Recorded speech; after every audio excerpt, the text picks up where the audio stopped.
আমি নাম এনে সবার পরিবেশ নষ্ট করব না, কিন্তু যাদের নাম ঘোষণা করার আগে তিনবার প্রার্থী পাল্টাতে হয়, মাঠে নামার আগে যে 10 গোল খেয়ে যায়, সে রাজনীতিতে প্রতিদ্বন্দ্বিতা করতে পারে না। তিনবার প্রার্থী বদল হয়েছে। ডায়মন্ড হারবার লোকসভায় 1 মাস প্রার্থী ঘোষণা করতে পারেনি। নির্বাচন কমিশন নির্বাচন করাচ্ছে। আমাদের জয়ের ব্যবধান 2021 সালে এখানে 58,000 ছিল। 2024-এ আপনারা আমাকে 71,000-এর বেশি ভোটে জিতিয়েছিলেন। আমি মাটির কাছে কৃতজ্ঞ, কিন্তু আমি অনুরোধ করব আপনাদের একজন আপনজন হিসেবে যে আমার জয়ের ব্যবধান টপকেও যেমন দিল্লিতে 71,000-এর বেশি ব্যবধান। যেখানে যা প্রয়োজন হয়েছে আমরা সরাসরি আপনাদের সাথে যোগাযোগে ছিলাম, আছি।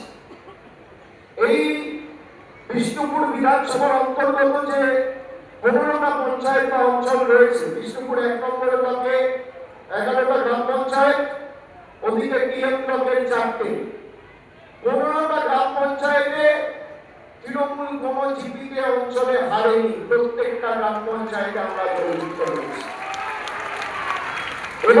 এবারেও সেই জয়ের ধারাকে অব্যাহত রাখতে হবে, ত্বরান্বিত রাখতে হবে।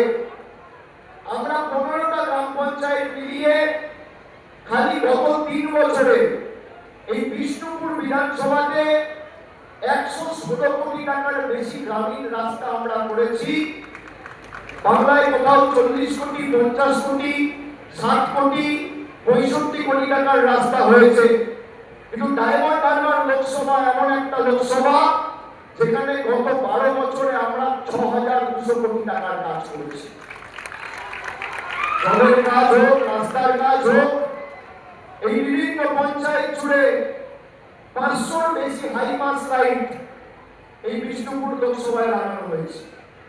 সুস্বাস্থ্য কেন্দ্রগুলো সে আমগাছিয়া হোক, ঝুলপিয়া হোক, উলেরতালি হোক, পানাকুয়া হোক, জেলা পরিষদ থেকে, রাজ্য সরকার থেকে কোথাও 45 লাখ, কোথাও 7 লাখ, কোথাও 70 লাখ খরচ করে তার পরিকাঠামোগত উন্নয়ন, প্রায় 30 কোটি টাকা খরচ করে 22টা খাল সংস্কার করা হয়েছে এই বিষ্ণুপুর বিধানসভায়।